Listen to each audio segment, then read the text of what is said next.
There's a plant that appears wherever people walk, along paths, in compacted soil, between sidewalk cracks and worn ground. Indigenous peoples noticed it centuries ago. They didn't name it poetically, they named it accurately. White man's footprint. Not because it invaded, but because it followed disturbance. And where it appeared, healing followed too. This is plantain, a plant we are taught to kill, and one the soil keeps offering anyway. Plantain does not thrive in pristine places. It grows where ground has been pressed, compacted, broken open. Wagon ruts, footpaths, edges. It is not aggressive. It is responsive.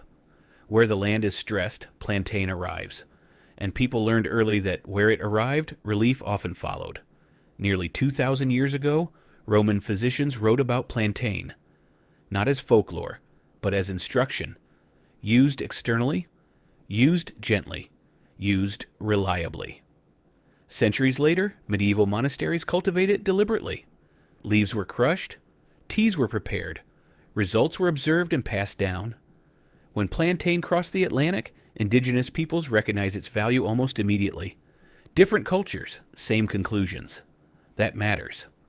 Modern analysis tells us why this plant earned its reputation. Plantain leaves contain mucilaginous compounds that soothe irritated tissue, phenolic compounds that help limit microbial growth. Allantoin, a compound known to support skin repair. Allantoin is now widely used in modern skincare and wound products, synthesized, purified, and packaged. But in plantain, it appears naturally, embedded in a whole system.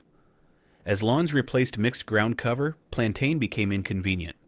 It didn't match the aesthetic, broad leaves, low rosette, too resilient, so it was renamed. Not medicine, not companion plant, weed. Once that label stuck, something important changed. People stopped looking closely. Plantain continues to grow where soil is compacted.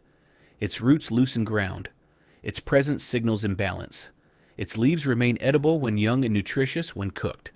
It doesn't demand attention. It doesn't insist on use. It simply persists. This isn't about rejecting modern medicine. It's about understanding continuity. Plants like plantain didn't disappear because they stopped working. They disappeared because we stopped noticing. What once lived in kitchen gardens moved to margins. What once healed quietly became invisible. Once you know plantain, you see it everywhere. A rosette of leaves hugging the ground. Parallel veins running lengthwise. A simple flowering spike rising from the center. It is modest, unassuming, persistent, and it has always been here. Plantain followed us across continents.